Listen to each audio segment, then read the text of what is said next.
সংগ্রাম জয় বাংলা।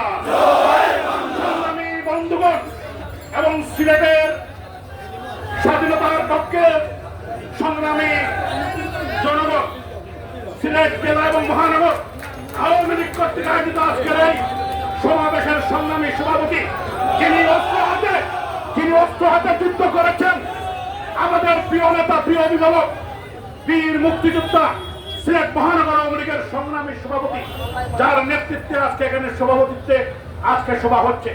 যারা অস্ত্র হাতে এই পতাকা দিয়েছিলেন বঙ্গবন্ধুর নেতৃত্বে, আজকে যখন বিভিন্ন বিশ্ববিদ্যালয়ে উনারা দেখেন যে রাজাকারের সন্তানেরা রাজাকার বলে স্লোগান দেয়, উনাদের মনের অবস্থা আপনারা বুঝেন। আমরা উনাদের প্রজন্ম, জনাব মাসুকুদ্দিন আহমদের প্রজন্ম, আমরা স্বাধীনতাকামী মানুষ, আমরা মুক্তিযুদ্ধের প্রজন্ম।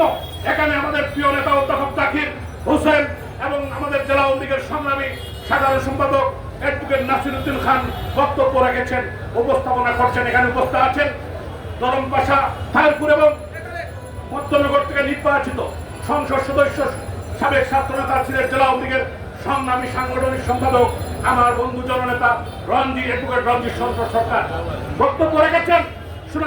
দক্ষিণ সুরমা ফেন্সগঞ্জ পাড়াগঞ্জ থেকে নির্বাচিত মহান জাতীয় সংসদের স্বনামধন্য সদস্য হাবিবুর রহমান হাবিব সহ আমাদের যুবলীগ, আওয়ামী লীগ, ছাত্রলীগের সভাপতি সাধারণ সম্পাদক, স্বেচ্ছাসেবক লীগের সভাপতি সাধারণ সম্পাদক, জেলা মহানগর যুবলীগ, ছাত্রলীগ, তাঁতি লীগ, কৃষক লীগ, সমস্ত সংগঠন সবার আজকের উদ্যোগেই আজকে আওয়ামী লীগের নেতৃত্বে এই সমাবেশ সফল হয়েছে।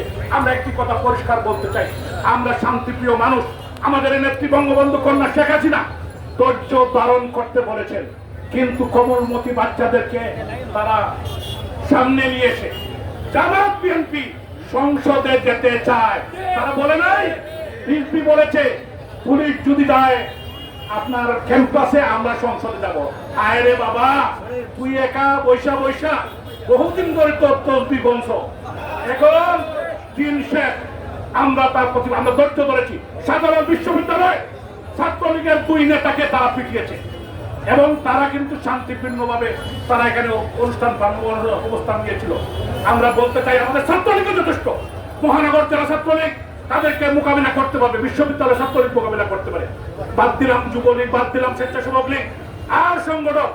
আমি তাদেরকে বলতে চাই, আমরা ধৈর্য সীমা, আমাদের ধৈর্যের বাঁধ যদি ভেঙে যায় তাহলে কিন্তু খবর আছে। আমাদের নেতৃবৃন্দ যখন নির্দেশনা দিবেন তাহলে একটি কর্মীও করে বসে থাকবে না। ধন্যবাদ সম্মানিত মেয়রকে।